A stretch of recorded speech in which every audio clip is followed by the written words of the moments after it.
Sir ಇಲ್ಲ ಸರ್ಕಾರನೇ ನಾವೇ ಎನ್ಕೌಂಟರ್ ಮಾಡಿದ್ರಿ ಅಂತ ಹೇಳ್ಬಿಡಿ, ಬಿಟ್ಬಿಡಿ. ನನಗೆ ಹೇಳ್ಬಿಡ್ಲಿ, ಸರ್ಕಾರನೇ ನಾವೇ ಹೇಳಿದ್ರಿ ಎನ್ಕೌಂಟರ್ ಮಾಡಕ್ಕೆ ಅಂತ ಹೇಳ್ಬಿಡ್ಲಿ, ಬಿಟ್ಬಿಡ್ಲಿ. ನಾಚಿಕೆ ಆಗಲ್ಲ ಅವ್ರಿಗೆ? ಒಬ್ಬ ತಮಿಳುನಾಡು ಮುಖ್ಯಮಂತ್ರಿ ಸ್ಟೇಟ್ಮೆಂಟ್ ಮಾಡ್ತಾರೆ ಅಂದ್ರೆ ಅದಕ್ಕೆ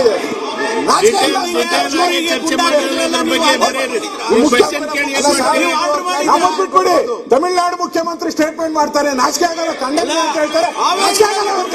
ಸರ್ಕಾರಕ್ಕೆ ಮಾನವರ್ಯಾದೆ ಇದೆಯಾ? ಮಾನವರ್ಯಾದೆ ಇದೆಯಾ ಸರ್ಕಾರಕ್ಕೆ? ಸ್ಟೇಟ್ಮೆಂಟ್ ಮಾಡ್ಬೇಕಾಯ್ತು, ಅವರು ಹೇಳ್ಬೇಕಾಯ್ತು. ಪರಿಹಾರ ಏನ್ ಕೊಡ್ತೀರಿ ಅವ್ರಿಗೆ? ನ್ಯಾಯಾಂಗ ತನಿಖೆ ಮಾಡ್ತೀವಿ ಏನು ಅಂತ ಹೇಳ್ಬೇಕಾಯ್ತು. ಓದಿದ್ರು ಬಿಟ್ಟು ಅದರಲ್ಲಿ ನೋಡಿ ಅವ್ರ ಸ್ಟೇಟ್ಮೆಂಟ್ ಏನೇನಿದ್ದಾರೆ ಅಂದ್ರೆ ಅವ್ರ ಮೇಲೆ ಮೊದಲು ಕೇಸ್ ಏನೂ ಇರಲಿಲ್ಲ ಅಂತ ಹೇಳಿದ್ದಾರೆ. ಸ್ಟೇಟ್ಮೆಂಟ್ ಅಲ್ಲಿ ಅವನ ಮೇಲೆ ಯಾವುದೇ ಹಿಂದೆ ಕೇಸ್ ಇರಲಿಲ್ಲ ಅಂತ ಹೇಳಿದ್ದಾರೆ. ಏಕಾಏಕಿ ಹಂಗೆ ಕಳ್ಳಾಗೋತಾನೆ ಅವನು. ಮಾನ್ಯ ಅಧ್ಯಕ್ಷ, ಸ್ಟೇಟ್ಮೆಂಟ್ ಅಲ್ಲಿ ಅಧ್ಯಕ್ಷ ದಯಮಾಡಿ ಏನೋ ಇಲ್ಲ ಸಚಿವರು ಸ್ಟೇಟ್ಮೆಂಟ್ ಮಾಡಿದ ನಂತರ ಕ್ಲಾರಿಫಿಕೇಶನ್ ಅವಕಾಶ ಕೊಡಬೇಕು. ನಿಮ್ಮ ನಿಯಮದಲ್ಲೇ ಇದೆ, ಕ್ಲಾರಿಫಿಕೇಶನ್ ಅವಕಾಶ ಸ್ಟೇಟ್ಮೆಂಟ್ ಮಾಡಿದ್ರೆ ಕ್ಲಾರಿಫಿಕೇಶನ್ ಕೊಡಬೇಕು, ನಿಯಮದಲ್ಲೇ ಇದೆ. ನೀವು ಅದಕ್ಕೆ ಅವಕಾಶ ಕೊಡಲ್ಲ. ಅವಧಿಯ ನಂತರ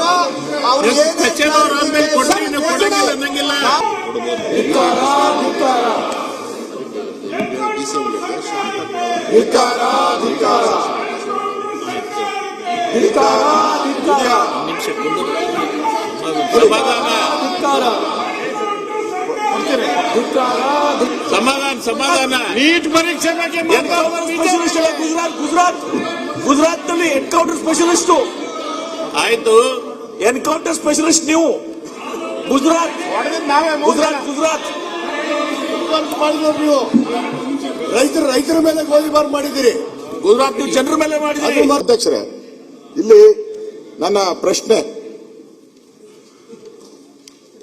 ಮೈಸೂರು ಆಸ್ಪತ್ರೆಯಲ್ಲಿ ದಾಖಲಾಗಿದ್ದಂತ 4ನೇ ವ್ಯಕ್ತಿ, 3 ಜನಕ್ಕೆ ಗುಂಡಾರಿಸಿದ್ದಾರೆ, 4ನೇವರೆಗೂ ಗುಂಡು ಹೊಡೆದಿದ್ದಾರೆ.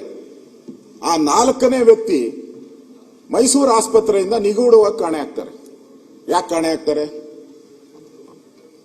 ಆತ ಸತ್ಯ ಸಂಗತಿ ಬಯಲು ಮಾಡ್ತಾನೆ ಅಂತೇನೆ ಕಾಣೆ ಆಗ್ತಾರ? ಯಾಕೆ ಕಾಣೆ ಆಗ್ತಾರೆ?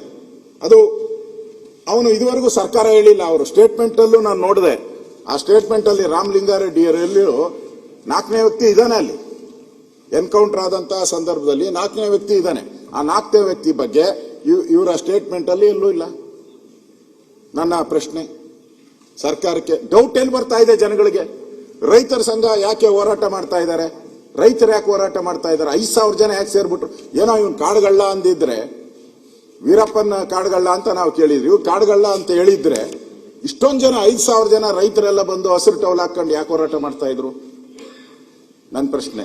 ಆಮೇಲೆ ಅವರ ರಾಮಲಿಂಗಾರೆಡ್ಡಿ ಅವರು ಸ್ಟೇಟ್ಮೆಂಟ್ ಅಲ್ಲಿ ಬರೆದಿದ್ದಾರೆ, ಪರಿಶೀಲಿಸಲಾಗಿ ಅಂತೋನಿ ಸ್ವಾಮಿ ಬಿನ್ ಪೆರಿಯ ನಾಯಗನ್ ಇವರು ಅರಣ್ಯ ಅಪರಾಧ ಪ್ರಕರಣದಲ್ಲಿ ಭಾಗಿಯಾಗಿರೋ ಬಗ್ಗೆ ಯಾವುದೇ ಮಾಹಿತಿ ಕಂಡು ಬರುವುದಿಲ್ಲ ಅಂತಾರೆ ಅವ್ರ ಸ್ಟೇಟ್ಮೆಂಟ್ ಅಲ್ಲಿ. ಸತ್ಯ ಹೇಳವ್ರೆ ನೋಡಿ, ಬಾಲಕೃಷ್ಣ ಕರೆಕ್ಟ್ ಆಗಿ ಮಾತಾಡ್ತಾವ. ಸತ್ಯ ಇಲ್ಲ ಅಂದವ್ರನ್ನ ಹೆಂಗೆ ಎನ್ಕೌಂಟರ್ ಮಾಡ್ತೀರಾ? ಕಾಡುಗಳ್ಳ ಅಂತ ಹೆಂಗೆ ಎನ್ಕೌಂಟರ್ ಮಾಡ್ತೀರಾ? ಅವನ್ಗೆ ಇಲ್ಲ ಅಂದ್ಮೇಲೆ ಅವನು ಅಬಿಚೂಲ್ ಏನನ್ನೋದು ಸುರೇಶ್ ಕುಮಾರ್ ಅವರು ಅಫೆಂಡರ್, ಅಬಿಚುವಲ್ ಅಫೆಂಡರ್ ಇದಾರಲ್ಲ. ಈಗ ಯಾರೋ 1 ಕೊಲೆ ಮಾಡಿರ್ತಾನೆ, 2 ಮಾಡಿರ್ತಾನೆ, ಈ ತರ ಆಗಿದ್ರೆ ಅವನ ರೆಗ್ಯುಲರ್ ರೌಡಿ ಅನ್ನೋ ತರ ಇರ್ತೈತೆ. ರೆಗ್ಯುಲರ್ ರೌಡಿ ಲಿಸ್ಟ್ ಅಲ್ಲಿ ಇರ್ಬೇಕು ಅವನು. ಇವನೇನು ಇಲ್ಲ, ರೌಡಿ ಲಿಸ್ಟ್ ಅಲ್ಲೇ ಇಲ್ಲ ಇವನು. ಹೆಂಗೆ ಮಾಡಿದ್ರಿ ಅವನಿಗೆ? ಮತ್ತೆ ಗುಂಡು ಅಧ್ಯಕ್ಷರೇ, ನನಗಿಂತ ತಾವು ಬಹಳ ಸ್ಪರ್ಧೆ ಮಾಡಿದ್ದೀರಾ, ನೀವೆಲ್ಲ ಜನಗಳ ಮಧ್ಯೆ ಇದ್ದವರು. ಒಂದು ಅರ್ಥ ಮಾಡ್ಕೊಳ್ಳಿ, ಕಾಡಲ್ಲಿ ಫೈರಿಂಗ್ ಆಗ್ಬೇಕಾದ್ರೆ, ಕಾಡು ಗೊತ್ತಲ್ಲ 1000 ಕಿಲೋಮೀಟರ್ ಇರ್ತದೆ, ಫೈರಿಂಗ್ ಆಗ್ಬೇಕಾದ್ರೆ ಎಷ್ಟು ರೇಂಜಲ್ಲಿ ಆಗ್ಬೇಕು? ಪರಮೇಶ್ವರ್ ಉತ್ತರ ಕೊಡ್ತಾರೆ, ಆಮೇಲೆ ಕೇಳಿ. ಅವರು ಪರಮೇಶ್ವರ್ ಸತ್ಯ ಹೇಳ್ತಾರೆ ಅಂತ ನಾನು ತಿಳ್ಕೊಂಡು, ಎಷ್ಟು ಇದಾಗಬೇಕು? ಒಂದು ಅರ್ಧ ಕಿಲೋಮೀಟರ್ ದೂರ ರೇಂಜ್ ಏನಿರ್ತೈತೆ ಅದರದ್ದು? ಇವ್ರದ್ದು ರೇಂಜ್ ಏನಿದೆ? ಆ ಗನ್ನಿನ ರೇಂಜ್ ಏನಿದೆ? ಅರ್ಧ ಕಿಲೋಮೀಟರ್ ರೇಂಜ್ ಅಲ್ಲಿ ಹೊಡೆದಿದ್ದಾರ? 1/4 ಕಿಲೋಮೀಟರ್ ರೇಂಜ್ ಅಲ್ಲಿ ಹೊಡೆದಿದ್ದಾರ? ಸ್ಪಾಟ್ ಅಲ್ಲಿ ಅಂದ್ರೆ ಹತ್ತಿರದಿಂದ ಹೊಡೆದಿರೋದ್ರ ಬಗ್ಗೆ ಡಾಕ್ಟರ್ ಹೇಳಿದ್ದಾರೆ. ಪಾಯಿಂಟ್ ಬಹಳ ನಿಯರೆಸ್ಟ್ ಅಲ್ಲಿ ಹೊಡೆದಿರೋದು. ನಿಯರೆಸ್ಟ್ ಅಲ್ಲಿ ಹೊಡಬೇಕಾದ್ರೆ ಅದು ಹೆಂಗೆ ಫೈರಿಂಗ್ ಅಂತ ಆಗುತ್ತೆ ಹೇಳಿ? ನೀವು ಉತ್ತರ ಕೊಡಿ. ನಾನೇನು ಇದಕ್ಕೆ ನಾನು ಕೇಳ್ತಾ ಇರೋದು ನನ್ನ ಸ್ಯಾಟಿಸ್ಫ್ಯಾಕ್ಷನ್ಗಲ್ಲ ನಾನು ಉತ್ತರ ಕೇಳ್ತಾ ಇರೋದು. ಅಲ್ಲಿ ಯಾರು ಇಡೀ ರಾಜ್ಯದ ಜನ ಪ್ರಶ್ನೆಗಳನ್ನು ಕೇಳ್ತಾ ಇದ್ದಾರೆ, ಅಲ್ಲಿ ರೈತರು ಕೇಳ್ತಾ ಇದ್ದಾರೆ, ಅವ್ರ ಪ್ರಶ್ನೆ. ನೀವು ಆಯ್ತಪ್ಪ, ಅವನು ಆತ್ಮರಕ್ಷಣೆಗೆ, ರಾಮಲಿಂಗಾರೆಡ್ಡಿ ಅವರು ಆತ್ಮರಕ್ಷಣೆಗೆ ಮಾಡುವಂತ ಕಾನೂನು ಅಧಿಕಾರ ಇದೆ ನಮಗೆ ಅಂತ ಹೇಳಿ. ಯಾರಿಲ್ಲ ಅಂತ ಹೇಳಿದ್ರು? ಪೊಲೀಸರಿಗೆ ಆತ್ಮರಕ್ಷಣೆ ಮಾಡೋ ಅಧಿಕಾರ ಇದ್ದೇ ಇರ್ತದೆ. ಜನಗಳಿಗೂ ಹಂಗೆ ರಕ್ಷಣೆ ಮಾಡುವಂತ ಅಧಿಕಾರ ಜನಗಳಿಗೂ ಇದೆ ಸ್ವಾಮಿ. ಜನರ ಪ್ರಾಣನ ಹಂಗೆ ತೆಗಿಯಕ್ಕಾಗಲ್ಲ, ನೀವು ಸುಮ್ನೆ ತೆಗಿಯಕ್ಕಾಗಲ್ಲ. ಇನ್ನೊಂದು ಮೂರನೇ ಪ್ರಶ್ನೆ ಅಧ್ಯಕ್ಷರೇ, ಇಷ್ಟು ಹತ್ರದಿಂದ ಹೊಡೆದಿದ್ದೀರಾ ನೀವು, ನಿಯರೆಸ್ಟ್ ಹೊಡೆದಿದ್ದಾರೆ. ಅದು ಹೆಂಗಾಗ್ತೈತೆ? ಅದು ಇದು ನನ್ನ ಆತ್ಮರಕ್ಷಣೆಗೋಸ್ಕರ ಹೆಂಗಾಗ್ತೈತೆ? ನೀವು ಕಾಲಿಂದ ಕೆಳಗಡೆ ಹೊಡಿಬೋದಾಯ್ತು. ಹೃದಯಕ್ಕೆ ಹೊಡೆದಿದ್ದಾರೆ, ಕತ್ತು ಹೊಡೆದಿದ್ದಾರೆ ಅವ್ರಿಗೆ.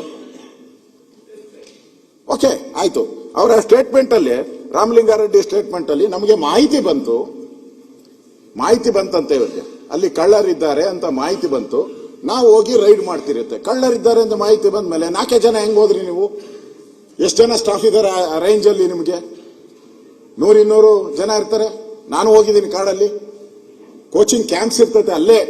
ನೀವು ಡಿ ಫಾರೆಸ್ಟ್ ಒಳಗಡೆ ಸುಮಾರು ಒಂದು 400-500 ರೆಗ್ಯುಲರ್ ಆಗಿ ಇದ್ದೇ ಇರ್ತಾರೆ ಅಲ್ಲಿ. ನಾನು ಹೋಗಿದ್ದೀನಿ, ಆ ಸ್ಪಾಟ್ಗೆ ಹೋಗಿ ಬಂದಿದ್ದೀನಿ. ನಾನು ಕೂಡ ರೆಗ್ಯುಲರ್ ಆಗಿರ್ತಾರೆ ಅಲ್ಲಿ. 4-5 ಜನ ಇರ್ತಾರೆ, ಓದೋರು ಬೇರೆ 4 ಜನ.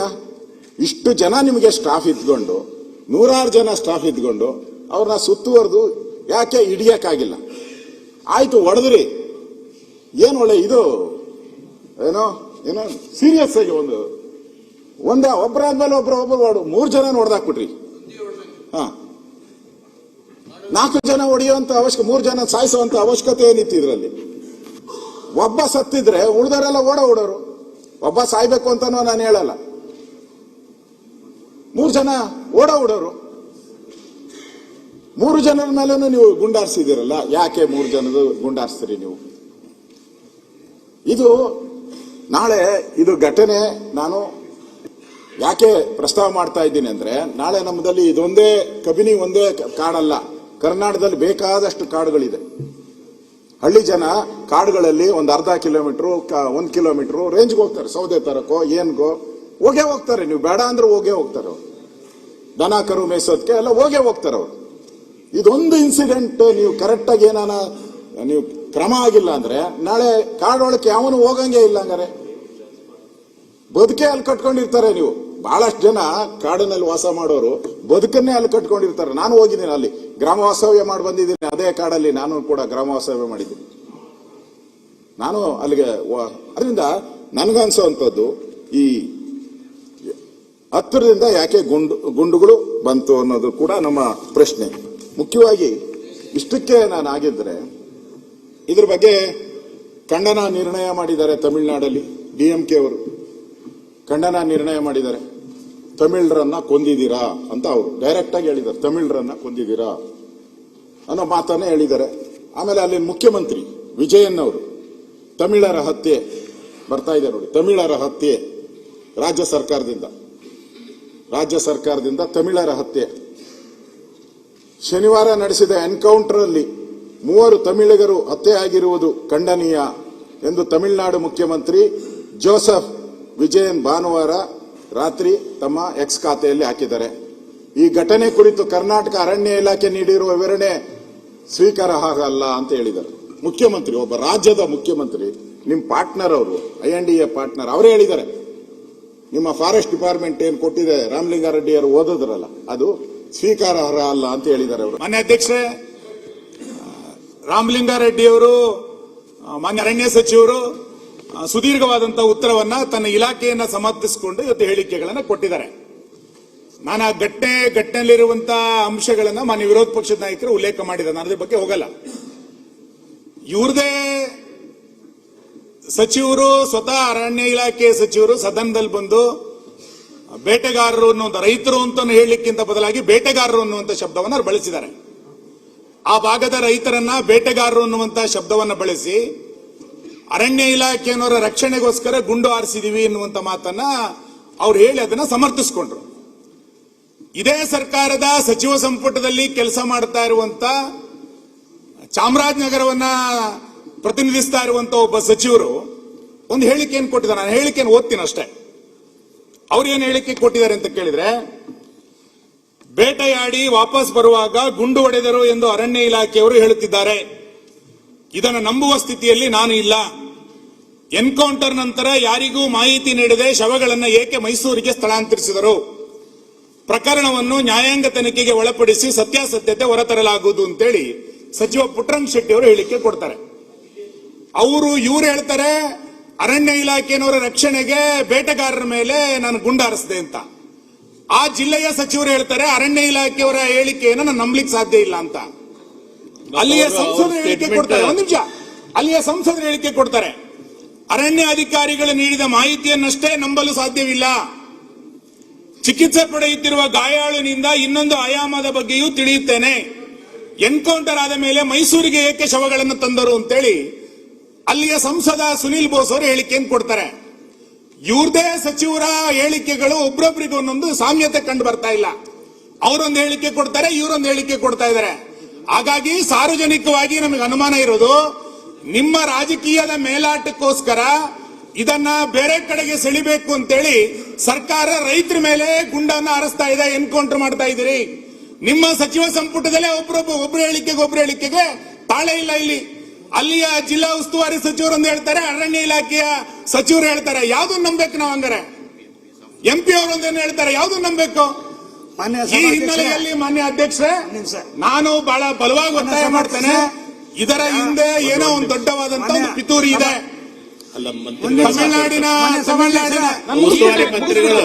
ತಮಿಳುನಾಡಿನ ಮುಖ್ಯಮಂತ್ರಿಗಳು ಕೊಡುವಂತ ಹೇಳಿಕೆ, ನೀವು ಕೊಡುವಂತ ಹೇಳಿಕೆ, ಅಲ್ಲಿ ರೈತರು ಕೊಡುವಂತ ಹೇಳಿಕೆ, ಆ ಮೃತರ ಪತ್ನಿಯೊಬ್ರು ಒಂದು ಹೇಳಿಕೆ ಕೊಟ್ಟಿದ್ದಾರೆ. ಏನ್ ಹೇಳಿಕೆ ಕೊಟ್ಟಿದ್ದಾರೆ?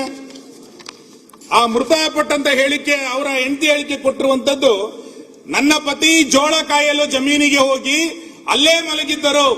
ಜಮೀನಿಗೆ ಯಾಕೆ ಬಂತು? ನಿಮ್ಮ ರಾಜಕೀಯ ಮೇಲಾಟಕ್ಕೋಸ್ಕರ ರೈತರ ಮೇಲೆ ಯಾಕೆ ಗುಂಡಾಗ್ತಾ ಇದ್ದೀರಿ ನೀವು? ಈ ಹಿನ್ನೆಲೆಯಲ್ಲಿ ದಯಮಾಡಿ ಇದನ್ನ ಸರ್ಕಾರ, ನಮ್ಮ ವಿರೋಧ ಪಕ್ಷದ ನಾಯಕರು ಏನಾಗಬೇಕು ಅನ್ನುವಂತ ಒತ್ತಾಯವನ್ನು ಮಾಡ್ತಾರೆ. ಈ ಹಿನ್ನೆಲೆಯಲ್ಲಿ ನಿಮ್ಮ ಸಚಿವ ಸಂಪುಟದಲ್ಲಿರುವಂತಹ ಗೊಂದಲದ ಹೇಳಿಕೆಗಳ ಬಗ್ಗೆ ದಯಮಾಡಿ ಅರಣ್ಯ ಸಚಿವರು ಸ್ಪಷ್ಟೀಕರಣ ಮಾಡಿ, ರೈತರು ಇವತ್ತು ಏನಲ್ಲಿ ಪ್ರತಿಭಟನೆಯನ್ನು ಮಾಡ್ತಾ ಇದ್ದಾರೆ ಇದಕ್ಕೆ ಕ್ಲಾರಿಫಿಕೇಶನ್ ಕೊಡಿ. ಸುಮ್ಮನೆ ಅರಣ್ಯ ಇಲಾಖೆಯವರು ಏನು ಹೇಳಿದ್ದಾರೆ ಎನ್ನುವ ಕಾರಣಕ್ಕೋಸ್ಕರ ಅದನ್ನ ಸಮರ್ಥಿಸಿಕೊಂಡು ಇಲ್ಲಿ ಹೇಳಿಕೆಗಳನ್ನು ಕೊಡುವಂತದ್ದು ಬೇಡ. ಮಾನ್ಯ ಅಧ್ಯಕ್ಷರೇ, ಅವತ್ತು 15ನೇ ತಾರೀಕು ಸ್ವತಂತ್ರ ದಿನಾಚರಣೆ. ನಾನು ಅವತ್ತು ಬಾವುಟ ಏರಿಸಿ ಒಂದು 11:15 ನನಗೆ ಮೆಸೇಜ್ ಬಂತು, ಈ ತರ ಅನ್ನೂರಿನಲ್ಲಿ 3 ಜನಕ್ಕೆ ಎನ್ಕೌಂಟರ್ ಆಗಿದೆ ಅಂದಮೇಲೆ ನಾನು ಏನಾಯ್ತು ಅಂತ ವಿಚಾರಿಸಿಕೊಂಡು ನೇರವಾಗಿ ಮೈಸೂರಿಗೆ ಹೋಗಿ ಅಲ್ಲಿ ಕೆಲವೆಲ್ಲ ತಿಳ್ಕೊಂಡಾಗ ಅಲ್ಲಿ ಕೇಳಿದಾಗ ನಾನು ಹೇಳಿದೆ. ಅದಾದ್ಮೇಲೆ ನಾನು ನಾರಾಯಣದಲ್ಲಿ ಇನ್ನೊಬ್ಬನು ತಗ್ಸ್ಕೊಂಡ್ರವನು ಅಲ್ಲಿದ್ದ, ಅವನು ವಿಚಾರಿಸ್ತಿ. ಆಗ ಹೇಳಿದೆ, ಅವನೊಂಥರ ಹೇಳಿಕೆ ಕೊಡ್ತಾನೆ, ಇವನೊಂಥರ ಹೇಳಿಕೆ ಕೊಡ್ತಾನೆ, ಇವರಿಬ್ಬರದ್ದು ನಂಬಕ್ಕಾಗಲ್ಲ. ನಾವು ನ್ಯಾಯಾಂಗ ವಿಚಾರಣೆಗೆ ಒಳಪಡಿಸ್ತೀವಿ, ಅಲ್ಲಿ ಸತ್ಯಾಸತ್ಯತೆ ಬಂದ್ಮೇಲೆ ಅದರ ಮೇಲೆ ಏನು ಕ್ರಮ ತಗೋತೀವಿ ಅನ್ನೋ ಮಾತನ್ನ ಹೇಳಿದ್ದೀನಿ ನಾನು. ಹಾಗಂದ್ಬಿಟ್ಟಿಗೆ ಇಬ್ಬರು ಅಲ್ಲಿ ಹೇಳಿಕೆನೂ ಅದೇ ರೀತಿ ಬಂದದ್ದು. ಆಗತ್ತ ಅವ್ರ ಹೆಂಡತಿ ಸಮೇಶಕ್ಕೆ ಹೋಗಿದ್ದ ಅಂತಂದ್ರೆ 5 ಗಂಟೆನಾಗ ಸಮೇಶಕ್ಕೆ ಹೋಗ್ತಾರೆ ಅಧ್ಯಕ್ಷರೇ. ಎಲ್ಲವೂ ತಿಳ್ಕೋಬೇಕಾಗ್ತದೆ ನಾವು. ಆತಿಕನ ಹೇಳಿಕೆ ಕೊಟ್ಟಿರೋದು ಇರಲಿ, ಹಾಗೆಲ್ಲ ನೀವು ಹೇಳಿದ್ರೆ ಆಗಲ್ಲ. ಕಾಡ್ನೊಳಕ 5 ಗಂಟೆ 10 ರಾತ್ರಿನಾಗ ಅದು ಅಭಯಾರಣ್ಯ, ಅದು ಅಭಯಾರಣ್ಯ ರೀ.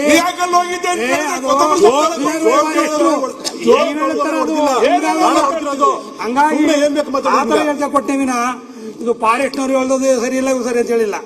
ಬಟ್ ಅವರು ಅವ್ರ ಹೇಳಿಕೆನು ನಾನು ಒಪ್ಕೊಂಡಿಲ್ಲ, ಇವ್ರ ಹೇಳಿಕೆ ನಂಬ್ಕೊಂಡಿಲ್ಲ. ಬಟ್ ಏನಂತಂದ್ರೆ ಇವತ್ತು ನ್ಯಾಯಾಂಗಕ್ಕೆ ಕೊಟ್ಟಿದ್ದೀವಿ, ತೀರ್ಮಾನ ಆಗಲಿ, ಅಂದಮೇಲೆ ಯಾವಾಗ್ತದೆ ಅದ್ಮೇಲೆ ಅದ್ರ ಮೇಲೆ ಆಕ್ಷನ್ ತಗೊಳ್ಳೋದಾಗ್ತದೆ. ಸ್ವಾತಂತ್ರ್ಯೋತ್ಸವ ಆಚರಿಸುವಾಗ 3 ಜನರ ಕಗ್ಗೊಲೆ ಸರ್ಕಾರದ ಅಧಿಕಾರಿಗಳ ಕಡೆಯಿಂದ ಆಗಿದೆ, ಸರ್ಕಾರದ ನೌಕರರ ಕಡೆಯಿಂದ ಆಗಿದೆ. ಇದು ನಿಜವಾಗ್ಲೂ ಕೂಡ ಕರ್ನಾಟಕ ರಾಜ್ಯ ಸರ್ಕಾರ ತಲೆ ತಗ್ಗಿಸುವಂತ ಕೆಲಸ. ನಾನು ಪಶ್ಚಿಮ ಘಟ್ಟದ ಅಭಯಾರಣ್ಯದ ನಡುವಿನ ಊರಿನಿಂದ ಬಂದವನು. ನಾನು ಇವತ್ತು ಇದಕ್ಕೆ ಅನುಮತಿ ಕೊಟ್ರೆ, ಈ ಮೆಸೇಜ್ಗಳು ನಮ್ಮ ಅರಣ್ಯ ಇಲಾಖೆಯ ನೌಕರರಿಗೆ ಹೋದ್ರೆ ನಮ್ಮನ್ನು ಉಳಿಸೋದಿಲ್ಲ ಅವರು. ನಮ್ಮ ಊರುಗಳೇ ಅಭಯಾರಣ್ಯದ ಒಳಗಡೆ ಇದೆ, ಹುಲಿ ಕಾರಿಡಾರ್ ಇದೆ, ಆನೆ ಕಾರಿಡಾರ್ ಇದೆ, ಎಲ್ಲ ಕಾರಿಡಾರ್ಗಳು ಅಲ್ಲಿದ್ದಾವೆ. ಇವರು ನಮ್ಮ ಊರುಗಳಲ್ಲೇ ಮಾಡಿದ್ದಾರೆ ಅಧ್ಯಕ್ಷರೇ. CCTVಗಳನ್ನು ಹಾಕಿದ್ದಾರೆ. ಯಾರಾದ್ರೂ ಗನ್ನು ಹೊತ್ಕೊಂಡು ಕಾಡೊಳಗೆ ಹೋದ್ರೆ ಮಾರನೇ ದಿವಸ ಅವನ ಮನೆಗೆ ಹೋಗಿ ಹಿಡ್ಕೊಂಡು ಬರ್ತಾರೆ. ನಮ್ಮಲ್ಲಿ ನಡೀತಾ ಇರುವಂತ ರೀತಿ ಇದು. ಇಲ್ಲಿ ಯಾಕೆ ಹೀಗಾಯ್ತು? CCTVಗಳು ಅಲ್ಲಲ್ಲಿದ್ದಾವೆ. ಕಾಡಿಗೆ ಪ್ರವೇಶ ಮಾಡಲಿಕ್ಕೆ ನಿರ್ಬಂಧ ಹಾಕಿ ನೀವು, ಅದೇನು ತೊಂದರೆ ಇಲ್ಲ. ಆದ್ರೆ ಕಾಡು ಒಳಗಡೆನೆ ಇರುವಂತ ಊರಿನವರು ಜಾನುವಾರುಗಳನ್ನು ಮೇಯಿಸ್ಲಿಕ್ಕೆ ಹೋಗ್ಬೇಕಾಗ್ತದೆ. ಒಂದು ಊರಿಂದ ಇನ್ನೊಂದು ಊರಿಗೆ ರಸ್ತೆನಲ್ಲಿ ಹೋಗ್ಬೇಕಾಗತ್ತೆ. ನೀವು ಹಿಂಗೆ ಗುಂಡಿಟ್ಟು ಸುಟ್ರೆ ಎಷ್ಟು ಜನ ಸಾಯಿಸ್ತೀರಿ? ನೀವು ಏನ್ ಮೆಸೇಜ್ ಕೊಡ್ತೀರಿ? ಅದೇನು ಪಾಕಿಸ್ತಾನದ ನೆಲವಾ ಅದು? ಕಾಡು ನಮ್ಮ ದೇಶದ್ದೇ, ಅಲ್ಲಿ ಇರುವ ಜನ ನಮ್ದವರೇ. ಪ್ರಾಣಿಗಳಿಗೆ ಅಲ್ಲಿ ರಕ್ಷಣೆ ಉಂಟು, ಅಲ್ಲಿ ರೈತರಿಗೆ ಜನರಿಗೆ ರಕ್ಷಣೆ ಇಲ್ಲ. ನೀವು ಹೊಡೆದಾಕ್ಬೋದು. ಇದು 4ನೇ ವ್ಯಕ್ತಿ ಎಲ್ಲೋದ ಅಂತ ಹೇಳಲಿಲ್ಲ ಅವರು. ಇದು ಇವತ್ತು ಎಲ್ಲರ ತಲೆಯಲ್ಲಿ ಅನುಮಾನ ಕಾಡ್ತಾ ಇದೆ. ಅವನ್ನ ಎತ್ಕೊಂಡು ಹೋಗಿಟ್ಟಿದ್ದಾರೆ. ಅವನು ಕಣ್ಣಾರೆ ಏನ್ ನೋಡ್ದ? ಹೊಲದಲ್ಲಿ ಮಲಗಿದವ್ರನ್ನ ಎತ್ಕೊಂಡು ಹೋಗಿದಾರ ಇವರು, ಅಥವಾ ಕಾಡಲ್ಲಿದ್ದವ್ರನ್ನ ಹೊಡೆದಿದ್ದಾರ ಅನ್ನುವಂಥದ್ದು ಅವ ಹೇಳಬೇಕು. ಅವನ್ನ ಯಾಕೆ ತಪ್ಪಿಸಿದ್ದೀರಿ ನೀವು? ನಿಮ್ಮ ಸ್ಟೇಟ್ಮೆಂಟ್ ನಲ್ಲಿ ಇದು ಯಾಕೆ ಬರಲಿಲ್ಲ? ಅವರು ತಗೊಂಡೋಗುವಂತ ಮಾಂಸದ ಚೂರುಗಳಲ್ಲಿ ಗುಂಡೇಟಿನ ಕಲೆಯನ್ನು ನೋಡಿದಿರಿ. ಸತ್ತವ್ರ ಮೈ ಮೇಲೆ, ಇನ್ನು ಬದುಕಿರ್ತಕ್ಕಂಥವ್ರ ಮೈ ಮೇಲೆ ಎಷ್ಟು ಗುಂಡು ಬಿದ್ದಿದೆ? ಯಾವ ಗುಂಡು ಬಿದ್ದಿದೆ? ಅದು ಯಾವ ಗನ್ನಿಂದ ಹಾರಿಸಿದ್ದಾರೆ? ನಿಮ್ಮ ಸ್ಟೇಟ್ಮೆಂಟ್ ನಲ್ಲಿ ಬರಲಿಲ್ಲ. ಹಾಗಾಗಿ ಅಧ್ಯಕ್ಷರೇ, ಇವ್ರು ಹೇಳಿದ್ರು ಕಾಡು ಕಳ್ಳರು ಅಂತ ಹೇಳಿ ಡಿಕ್ಲೇರ್ ಮಾಡಿಬಿಟ್ರು. ಈ ಹಿಂದೆ ಅವ್ರ ಮೇಲೆ ಎಷ್ಟು ಪ್ರಕರಣ ಇತ್ತು? ಅವ್ರ ಎಪಿಚಿಯಲ್ಸ ಎಷ್ಟು ಪ್ರಕರಣಗಳನ್ನ ನೋಡಿದಿರಿ? ಇವನ್ನ ನೀವು ಹೇಳಲಿಲ್ಲ. ಹೀಗಾಗಿ ಅಮಾಯಕ ಜನರನ್ನ ಇವತ್ತು ಕೊಂದಿದ್ದೀರಿ. ಇದು ಸಾಮಾನ್ಯ ಸಂಖ್ಯೆ ಅಲ್ಲ, ಅತ್ಯಂತ ಗಂಭೀರವಾದಂತ ಪ್ರಕರಣ. ಅಧ್ಯಕ್ಷರೇ, ಇದನ್ನ ಚರ್ಚೆಗೆ ನೀವು ಅವಕಾಶ ಕೊಡಬೇಕು ಮತ್ತು ಸರಿಯಾದಂತ ತನಿಖೆ ನಡೀಬೇಕು. ಆ ಕುಟುಂಬಗಳಿಗೆ ಸಾಂತ್ವನ ಹೆಂಗೆ ಹೇಳ್ತೀರಿ? ನೀವು ಎಷ್ಟು ಲಕ್ಷ ಕೊಡಿ ಅವ್ರನ್ನ ಜೀವ ತಂದು ಕೊಡ್ಲಿಕ್ಕೆ ಸಾಧ್ಯ ಇಲ್ಲ. ಇವತ್ತು ಅವ್ರನ್ನ ಸುತ್ತುವರೆದು ಹಿಡಿಬಹುದಾಗಿತ್ತು, CCTVಗಳಿತ್ತು. ಎಬಿಚಿಯಲ್ಸ್ ಆದ್ರೆ ನಿಮ್ಮ ಫಾರೆಸ್ಟ್ ಗಾರ್ಡ್ ಮತ್ತು ವಾಚ್ಮನ್ಗಳಿಗೆ ಪ್ರತಿಯೊಬ್ಬರ ಮಾಹಿತಿ ಇರ್ತದೆ. ಆ ಊರಿನಲ್ಲಿ ಯಾರು ಕಳ್ಳಾಟ ಕಡಿಯವ, ಯಾರು ಶಿಕಾರಿ ಮಾಡವ ಅಂತ ಹೇಳುವಂತ ಮಾಹಿತಿ ಇರ್ತದೆ. ಅವ್ರ ಮನೆ ಬಾಗಿಲಿಗೆ ಹೋಗಿ ಹೇಳ್ಕೊಬರ್ಬೋದಾಗಿತ್ತು. ನೀವು ಮೊಕದ್ದಮೆ ಹಾಕ್ಬೇಕಾಗಿತ್ತು. ನೀವೇನು ಕೋರ್ಟ? ನೀವು ಶಿಕ್ಷೆ ಕೊಡ್ಲಿಕ್ಕೆ ಮರ್ಡರ್ ಮಾಡಿದ್ದೀರಿ ನೀವು. ಹಾಗಾಗಿ ನೀವು ಕ್ಷಮೆ ಕೇಳಬೇಕು, ಆ ಜನರಿಗೆ ಕ್ಷಮೆ ಕೇಳಬೇಕು, ಅವರಿಗೆ ಸರಿಯಾದಂತ ಸೂಕ್ತ ಪರಿಹಾರ ಕೊಡಬೇಕು. ಮತ್ತು ಯಾರು ಇದನ್ನ ಹೊಡೆದಿದ್ದಾರೆ, ಅನವಶ್ಯಕವಾಗಿ ಅಮಾಯಕರು ಹೊಡೆದಿದ್ದಾರೆ, ಅವರಿಗೆ ಶಿಕ್ಷೆ ಆಗುವಂತದ್ದು ಅವಶ್ಯಕತೆ ಇದೆ. ಇಲ್ಲದೇ ಇದ್ರೆ ನಾವು ಯಾರು ಪಶ್ಚಿಮ ಘಟ್ಟದ ಆ ಕಾಡುಗಳಲ್ಲಿ ವಾಸ ಮಾಡುವಂತವ್ರು ಬಹಳ ಬಹಳ ಬಹಳ ಹೆದರಿ ಹೋಗಿದ್ದಾರೆ. ಇದರಿಂದಾಗಿ ನಾವು ಓಡಾಟ ಮಾಡ್ಲಿಕ್ಕೆ ಆಗ್ತದಾ ಇಲ್ವಾ ಅಂತ ಹೇಳಿ ಇದು ಆಗ್ಬೇಕು ಅಧ್ಯಕ್ಷರು, ನಾವು ಒತ್ತಾಯಿಸ್ತಾ ಇದ್ದೀವಿ. ಅರಗ ಜ್ಞಾನೇಂದ್ರ ಅವರು, ನಮ್ಮ ಸುರೇಶ್ ಬಾಬು ಅವರು, ವಿಜೇಂದ್ರ ಅವರು, ಕೃಷ್ಣಪ್ಪ ಅವರು ಅನೇಕ ಪ್ರಶ್ನೆಗಳನ್ನ ತೆಗೆದಿದ್ದಾರೆ. ಇದು ಫಸ್ಟ್ ಹನೂರು ಹಾಸ್ಪಿಟಲ್ ತಗೊಂಡು ಹೋಗಿದ್ದಾರೆ ಸಭಾಧ್ಯಕ್ಷರು. ಹನೂರಲ್ಲಿ ಡಾಕ್ಟರ್ ಇರಲಿಲ್ಲ. ಆಮೇಲೆ ಏನಾಗಿದೆ, ಕೊಳ್ಳೇಗಾಲ ಹಾಸ್ಪಿಟಲ್ಗೆ ಹೋಗಿದ್ದಾರೆ. ಕೊಳ್ಳೇಗಾಲದಲ್ಲಿ 3 ಜನ ತೀರೋಗಿದ್ದಾರೆ ಅಂತ ಹೇಳಿದ್ದಾರೆ. ಒಬ್ಬರಿಗೆ ಗಾಯ ಆಗಿತ್ತು, ಮಹೀಮ್ ದಾಸ್. ಈ ಡೆಡ್ ಬಾಡೀಸ್ನು ಕೂಡ ಕೇರ್ ಹಾಸ್ಪಿಟಲ್ ಮೈಸೂರಿಗೆ ತಗೊಂಡು ಹೋಗ್ತಾರೆ. ಮಹೀಮ್ ದಾಸು ನಿನ್ನೆವರೆಗೂ ಅಲ್ಲೇ ಇದ್ರು. ಮಹೀಮ್ ದಾಸು ಅಲ್ಲೇ ಇದ್ದು ನಿನ್ನೆ ಡಿಸ್ಚಾರ್ಜ್ ಮಾಡ್ಕೊಂಡು ಅವರು ಹೋಗಿದ್ದಾರೆ. ಅದ್ರ ಲೊಕೇಶನ್ ಎಲ್ಲಿದ್ದಾರೆ ಅಂತ ತಿಳ್ಕೊಳ್ಳೋಣ. ಯಾಕಂದ್ರೆ ಕೇಸ್ ಆಯ್ತಲ್ಲ, ಅರೆಸ್ಟ್ ಪ್ರಕರಣಗಳು ಎಲ್ಲಿ ಇದೇ ವಲಯದಲ್ಲೇ ಈ ರೇಂಜಲ್ಲಿ ಆಗಿರ್ತಕ್ಕಂಥದ್ದು ಪ್ರಜಾವಾಣಿಯಲ್ಲಿ ಹಾಕಿದ್ದಾರೆ. ಅದು ಅವರೇನು ಹಾಕ್ತಾರೆ ಅಂದ್ರೆ, ಚಾಮರಾಜ ಜಿಲ್ಲೆ ಬೆಳಕಿಗೆ ಬಂದ ಪ್ರಕರಣಗಳ 10% ಮಾತ್ರ, ಅಂದ್ರೆ ದಿನಾಗಲೂ ನಡೀತಾನೆ ಇರುತ್ತಿಲ್ಲಿ. 10% ಮಾತ್ರ ಬೆಳಕಿಗೆ ಬರುತ್ತೆ. ಉಳಿದಿರ್ತಕ್ಕಂಥದ್ದು ಇದೆಲ್ಲ ಬೆಳಕಿಗೆ ಬಂದಿರೋದು. ಇದೆಲ್ಲ ಆಗಿರೋದು 16 ವರ್ಷಗಳಲ್ಲಿ 278 ಕಳ್ಳಬೇಟೆ ಪ್ರಕರಣ. ಆಮೇಲೆ ಕೆಲವು ಡೌಟ್ಸ್ ಹೇಳಿದ್ರು, ಕಾಲು ಹೊಡಿಬೇಕಾಗಿತ್ತು ಅಂತ. ಬೆಳಿಗ್ಗೆ 5 ಗಂಟೆ 10 ನಿಮಿಷದಲ್ಲಿ ಆಗಿರೋದು. 5 ಗಂಟೆ 10 ನಿಮಿಷ ಬೆಳಕಾಗೋದಿಲ್ಲ. ಆಮೇಲೆ ಕಾಡು ದಟ್ಟವಾದ ಕಾಡೋದು, ಕಾಡಲ್ಲಿ ಇನ್ನೂ ಕತ್ಲಿರುತ್ತೆ, ಗೊತ್ತಾಗೋದಿಲ್ಲ. ಅಲ್ಲ ಸರ್, ಆಗ ಅವರಿಗೆ ಜ್ಞಾನ ಬೇಕಲ್ಲ. ನಾವು ಸ್ವಂತದಿಂದ ಜ್ಞಾನ ಬೇಕಲ್ಲ, ಕಾನೂನು ಎಲ್ಲೆಲ್ಲಿ ಹೇಳಿ. ನಾನು ಮಾತಾಡ್ತೀನಿ, ನೀವು ಆಮೇಲೆ ಬೇಕಾದ್ರೆ ಮಾತಾಡ್ದಪ್ಪ. ನೀವು ಮಾತಾಡೋವಾಗ ನಾನೇನ ಮಾತಾಡೋಣ ಅಲ್ವಾ? ಬೆಳಿಗ್ಗೆ 5 ಗಂಟೆ ಸಮಯದಲ್ಲಿ ಕತ್ಲಿರುತ್ತೆ, ಕಾಡಲ್ಲಿ ಇನ್ನೂ ಕತ್ಲಿರುತ್ತೆ. ಸಹಜವಾಗಿ ಅಲ್ಲಿ ಏನು ಕಾಲು ಗೊತ್ತಾಗಲ್ಲ, ತಲೆನೂ ಗೊತ್ತಾಗಲ್ಲ, ಮುಖನೇ ಗೊತ್ತಾಗೋದಿಲ್ಲ. ಆಮೇಲೆ ನಮ್ಮ ಸ್ಟಾಫ್ ಒಂದು 10 ಜನ ಇದ್ರು ಸಭಾಧ್ಯಕ್ಷರೇ, 2-3 2 ಟೀಮ್ ಹೋಗಿದ್ರು. 2 ಟೀಮು ಜೀಪುಗಳಲ್ಲಿ ಹೋಗಿದ್ರು. ಅವರು ಕಾಡೆಲ್ಲ ಸುತ್ತಾಡಿದ್ದಾರೆ. ಸಾಯಂಕಾಲ 8 ಗಂಟೆಯಿಂದ ಸುತ್ತಾಕಿ ಬೆಳಿಗ್ಗೆ 5 ಗಂಟೆನಲ್ಲಿ ಇನ್ಸಿಡೆಂಟ್ ಆಗಿರ್ತಕ್ಕಂಥದ್ದು. ಮತ್ತೆ 3 ರೌಂಡ್ಸು ಶೂಟ್ ಮಾಡಿದ್ದಾರೆ. ಅದ್ಯಾವುದೋ ಸ್ಲೈಡ್ ಆಕ್ಷನ್ ಗನ್ ಅಂತ. ಇದು ಈ ಪೆಲೆಟ್ಸ್ ಇರುತ್ತೆ, ಅದು ನೇರವಾಗಿ ಒಂದೇ ಇದು ಆಗೋದಿಲ್ಲ. ಈ ಪೆಲೆಟ್ಸ್ ಹೊಡೆದ್ರೆ ಏನಾಗುತ್ತೆ, ಮೈಯೆಲ್ಲ ಹರಡ್ಕೊಳ್ಳುತ್ತೆ, ಮೈಯೆಲ್ಲ ಅದು ಏಟ್ ಬೀಳುತ್ತೆ. ಆ ಪೆಲೆಟ್ಸ್ ಅಲ್ಲಿ ಏನಾಗುತ್ತೆ, 3, 4, 5 ಕಡೆನೂ ಒಬ್ಬೊಬ್ಬರಿಗೆ ಗಾಯಗಳಾಗ್ಬೋದು. ಆ ರೀತಿ ಆ ಸ್ಲೈಡ್ ಆಕ್ಷನ್ ಗನ್ನಲ್ಲಿ ಶೂಟ್ ಮಾಡೋದ್ರಿಂದ 3 ರೌಂಡು ಅದು ದೇಹದಲ್ಲಿ ಎಲ್ಲಾ ಭಾಗದಲ್ಲೂ ಕೂಡ ಹೋಗಿರುತ್ತೆ. ಮತ್ತೆ ಒಂದೇ ರೌಂಡ್ಗೆ ಬೇಕಾದ್ರೆ 3 ಜನ ಬೇಕಾದ್ರೆ ಹೋಗ್ಬಿಡ್ಬೋದು ಇದರಲ್ಲಿ. ಮತ್ತೆ ಸಭಾಧ್ಯಕ್ಷರೇ, ಸುನೀಲ್ ಅವರು ಇನ್ನೊಂದು ಕೇಳಿದ್ರು, ಇದು ಅವರ ಶ್ರೀಮತಿಯವರು ಇದು ಜೋಳ ಕಾಯಲು ಹೋಗಿದ್ರಂತ.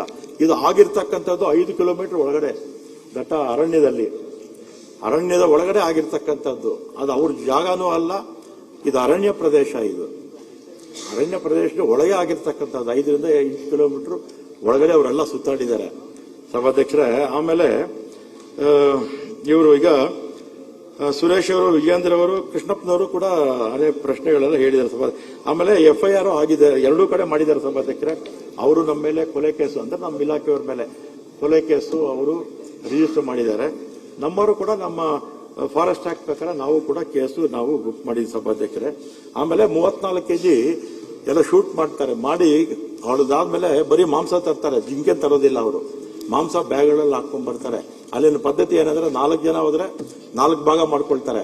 ಒಂದು ಗನ್ಗಂತೂ 1 ಭಾಗ ಕೊಡ್ತಾರಂತೆ. ಗನ್ ಇರುತ್ತಲ್ಲ, ಗನ್ ಯಾರ್ದಿರುತ್ತೋ ಅವ್ರಿಗೆ 1 ಭಾಗ ಕೊಡ್ತಾರಂತೆ. 6 ಜನ ಹೋದ್ರೆ 6 ಭಾಗ ಮಾಡ್ಕೊಳ್ತಾರಂತೆ. 6 ಭಾಗ ಮಾಡ್ಕೊಂಡು ಜಿಂಕೆ ಇದೆಲ್ಲ ಹೊಡೆದಾಗ ಒಂದು ಗನ್ಗಂತ ಒಂದು 7 ಭಾಗ ಮಾಡ್ಕೊಳ್ತಾರೆ. ಈ ರೀತಿ. ಆಮೇಲೆ 34 kg ಇತ್ತು. ಚರ್ಮ ಸುಲ್ದೇನು ಬಿಸಾಕಿರ್ತಾರೆ ಅಲ್ಲೋ. ಈಗ ತನಿಖೆ ಮಾಡಿದಾಗ ಗೊತ್ತಾಗುತ್ತೆ. ನಮ್ಮ ಅರಣ್ಯ ಇಲಾಖೆಗಳು ಮತ್ತೆ ಈಗ ಪೊಲೀಸ್ ಇಲಾಖೆಯವರು ಈಗ ನಾವು ತನಿಖೆ ಕೊಟ್ಟಿದ್ದೀವಿ ಮ್ಯಾಜಿಸ್ಟ್ರೇಟ್ಗೆ. ನಾನು ಅವತ್ತು ಕೋಲಾರಲ್ಲಿದ್ದೆ. ಇದ್ದಂಥ ಸಂದರ್ಭದಲ್ಲಿ ನಾವು ಚೀಫ್ ಮಿನಿಸ್ಟರ್ ಮ್ಯಾಜಿಸ್ಟ್ರೇಟ್ ತನಿಖೆ ಮಾಡಿ ಅಂತ ಆದೇಶ ಕೊಟ್ಟಿದ್ರು. ತನಿಖೆ ಆಗ್ತಾ ಇದೆ ಸಭಾಧ್ಯಕ್ಷರೇ. ನಾನು ಮೊನ್ನೆ ಬಹಳ ಸ್ಪಷ್ಟವಾಗಿ ಎಲ್ಲ ಮಾಧ್ಯಮದ ಮುಂದೆ ಹೇಳಿದ್ದೀನಿ, ಉದ್ದೇಶಪೂರ್ವಕವಾಗಿ ನಮ್ಮ ಅಧಿಕಾರಿಗಳು ಏನಾದರೂ ಮಾಡಿದ್ರೆ ಅವ್ರ ಮೇಲೆ ಆಕ್ಷನ್ ತಗೊಳ್ತೀನಿ ಅಂತ ನಾನು ಹೇಳಿದ್ದೀನಿ ಸಭಾಧ್ಯಕ್ಷರೇ. ತನಿಖೆ ಆಗಲಿ, ಅವ್ರು ತಪ್ಪು ಮಾಡಿದ್ರೆ ನಾನು ಆಕ್ಷನ್ ತಗೊಳ್ತೀನಿ ಅಂತ ಹೇಳಿದ್ದೀನಿ. ಸದನಕ್ಕೂ ಅದನ್ನೇ ಹೇಳ್ತೀನಿ ಸಭಾಧ್ಯಕ್ಷರೇ. ಅದೇ ಆಮೇಲೆ ನಮ್ಮ ಸ್ಟಾಫ್ ಹೇಳಿದಂದ್ರೆ ಅವರ ಹತ್ರ ಅವರು ಶೂಟ್ ಮಾಡಿದ್ರು. ಶೂಟ್ ಮಾಡಿದಾಗ ನಾವು ವಿಧಿ ಇರಲಿಲ್ಲ, ಕತ್ಲಿತ್ತು, ನಾವು ಶೂಟ್ ಮಾಡಿದ್ವಿ. ಅವರು ತೀರೋಗಿದ್ದಾರೆ. ನಮ್ಮ ಸೆಲ್ಫ್ ಇದಕ್ಕೆ ನಾವು ಮಾಡಿದೀವಿ ಅಂತ ಇವ್ರ ಸ್ಟೇಟ್ಮೆಂಟ್. ಇವ್ರದ್ದು ಹೇಳ್ತಿರ್ತಕ್ಕಂಥದ್ದು, ಅವ್ರ ಪರವಾಗಿರ್ತಕ್ಕಂಥ ಅವ್ರು ಹೇಳ್ತಾ ಇರ್ತಕ್ಕಂಥದ್ದು ಸತ್ಯ. ತನಿಖೆ ಆದ್ಮೇಲೆ ಗೊತ್ತಾಗುತ್ತೆ. ನಮ್ಮವರೇನಾದ್ರು ತಪ್ಪು ಮಾಡಿದ್ರೆ ನಾನು ಖಂಡಿತ ಅವ್ರ ಮೇಲೆ ಆಕ್ಷನ್ ತಗೊಳ್ತೀನಿ. ಮತ್ತೆ ಪರಿಹಾರ ಬಗ್ಗೆ ಹೇಳಿದ್ರು ಸನ್ಮಾನ್ಯ ಅಧ್ಯಕ್ಷರ, ಈಗ ದಯಮಾಡಿ ಸೂಕ್ತ ತನಿಖೆ ಆಗ್ಬೇಕು, ಜೊತೆಗೆ ಅವ್ರಿಗೆ ಪರಿಹಾರನೂ ಆಗ್ಬೇಕು, ಮಕ್ಕಳಿಗೆ ಒಳ್ಳೆ ಉದ್ಯೋಗನೂ ಸಿಗ್ಬೇಕು ಅಂತ ಒತ್ತಾಯ ಮಾಡಿ. ಸಭಾಧ್ಯಕ್ಷರೇ, ಸುರೇಶ್ ಬಾಬು ಅವರು ಏನೋ ಅವರು ಫೋನ್ ಮಾಡಿ ಹೇಳ್ತಾರೆ ಕಾಡಲ್ಲಿ ಹಸು ಹೋಗ್ಬಿಟ್ಟಿತ್ತು ಅಂತ. ಅಡಿಗೆ ಸಾಮಾನು ತಗೊಂಡು ಹೋಗ್ತಾರೆ ಯಾರಾದ್ರು? ಅಡಿಗೆ ಸಾಮಾನು ತಗೊಂಡು ಹೋಗ್ತಾರ? ಹಸು ಸತ್ತು ಹೋಗ್ಬಿಟ್ರೆ, 1 ನಿಮಿಷ ಹೇಳಿ, ಹಸು ಕಳೆದು ಹೋಗ್ಬಿಟ್ರೆ ಕಾಡು ಒಳಗಡೆ 1 ನಿಮಿಷ ಕೂತ್ಕೊಳ್ಳಿ, ಕಾಡು ಒಳಗಡೆ ವ್ಯಕ್ತ ಆಗಿದೆ. ಏನು ಅಡಿಗೆ ಸಾಮಾನು ತಗೊಂಡು ಹೋಗ್ತಾರೆ ಅಡಿಗೆ ಮಾಡೋದಿಕ್ಕೆ? ಸಭಾಧ್ಯಕ್ಷರೇ, ಈಗ ನೋಡಿ, ಅವ್ರ ಹತ್ರ ಆಗ್ಲೇ ಬಹಳ ಡೀಟೇಲ್ ಆಗಿ ಹೇಳಿದೀನಿ. ಅವ್ರ ಹತ್ರ ಎಷ್ಟೆಷ್ಟು ಬುಲೆಟ್ಸ್ ಇತ್ತು, ಚಾಕುಗಳಿತ್ತು, ಮಚ್ಚುಗಳಿತ್ತು, ಅವ್ರು ಏನೇನು ಸಾಮಾನು ತಗೊಂಡೋಗಿದ್ದಾರೆ ಅಂತ ಅದರಲ್ಲಿ ಎಲ್ಲ ಇದೆ ನೋಡಿ. ಎನ್ಕ್ವೈರಿ ಆಗಲಿ, ಮ್ಯಾಜಿಸ್ಟ್ರೇಟ್ ಎನ್ಕ್ವೈರಿ ಆಗಲಿ ಸಭಾಧ್ಯಕ್ಷರೇ.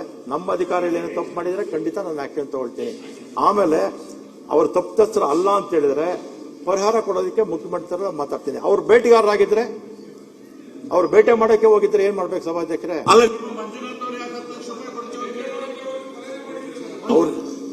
ಮಂಜುನಾಥ್ JDS